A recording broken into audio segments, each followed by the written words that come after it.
Yes, you Sleepless did. in Seattle no more. Seahawks 3-0, rising to the top of the NFC West. You Hmm. think they can keep up this bull run? What's the team looking like? Well, it's really interesting. And in the offseason, they brought in a coach, Mike McDonald, who's 37 years old. Hell, I'm looking at their quarterback right now, Gino, and Gino is 33 years old. They're not that far apart. That's an unusual situation. Head coaches normally aren't at that age. It usually takes a process to get all the way up there. And by the way, Pete Carroll was there for 14 years. And now at 73, he's like, you know what? I'm ready to kind of walk away. They were ready kind of for him to maybe walk away. But they had a winning record even last year. So you take a look at this team, you look at Geno Smith, you look at the quarterback, and you say, wow, 75% completion. Now, this is a guy who's kind of considered, I guess, a journeyman. I've always liked him. I think he's a gamer when it comes down to it all. He's proven that time and time again. But for whatever reason, he just hasn't been able to stick at too many places except in Seattle, and he's done a great job. They've got a great running game. They got, in my opinion, the most dangerous receiver in all of football because the guy's close to 6'5". He runs like a 4.2 40. He's built like a Greek god.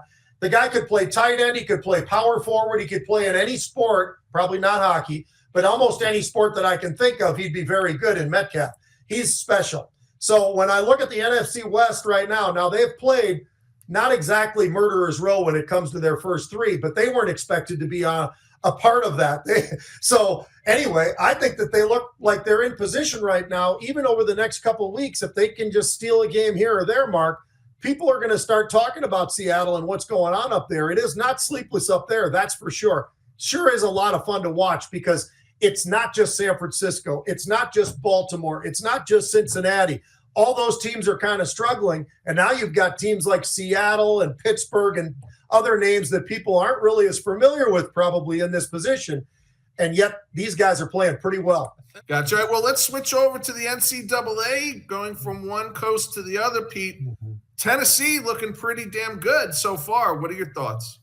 Well, you know what? I thought this would be a fun thing, just kicking around a little bit. I always like to call it the eyeball test. I mean, there's a lot of things that you can see on paper and you say, you know what, this team looks great. But then when you watch certain teams, they either are even better than you thought or maybe significantly worse.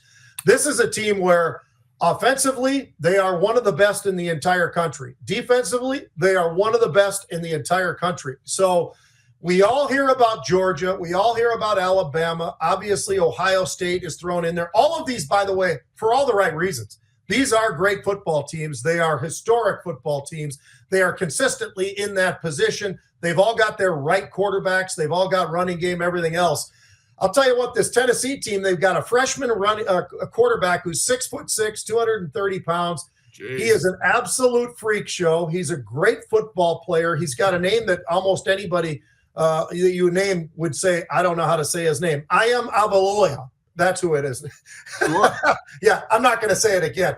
But he's thrown for an amazing amount of yards already. They run the ball really well. This is a really good football team that I think is my dark horse push right now, that this is the team that could win the national title. Not just get there, not just be a part of the 12, but could win the title itself. I got one last thing real quick because I know you're going to like this. This is football and a little bit of finance right here. How about this? UNLV, they've got a quarterback, okay?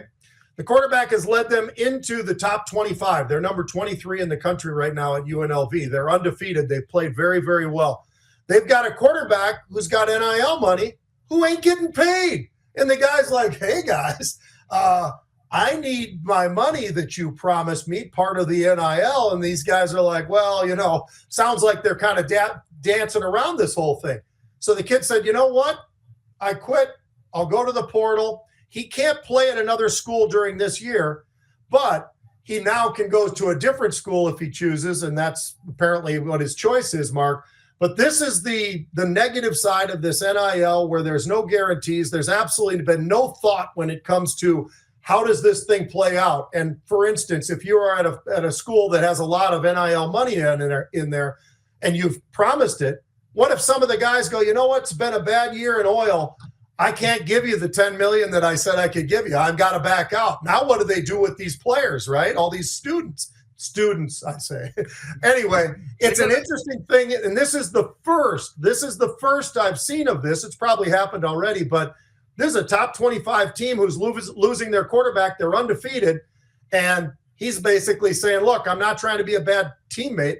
I just need to get paid because that's why I came here. And so far, they haven't worked it out. So as far as I'm concerned, as far as anybody's concerned, it looks like this kid will be a quote-unquote free agent portal guy somewhere next year. He can't play the rest of this year. Hey, listen, Pete, back in May when the three of us were on that famous Rebel's Edge episode all together on Grant's news desk in our beautiful Aventura, Florida studios, you brought this up when we were covering the NIL stuff. You asked me that question from the Legal Beagle perspective.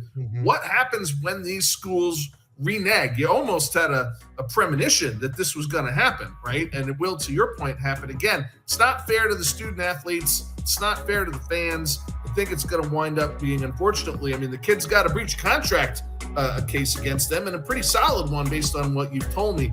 So definitely some of the bumps in the road towards this whole NIL program when it comes to college sports.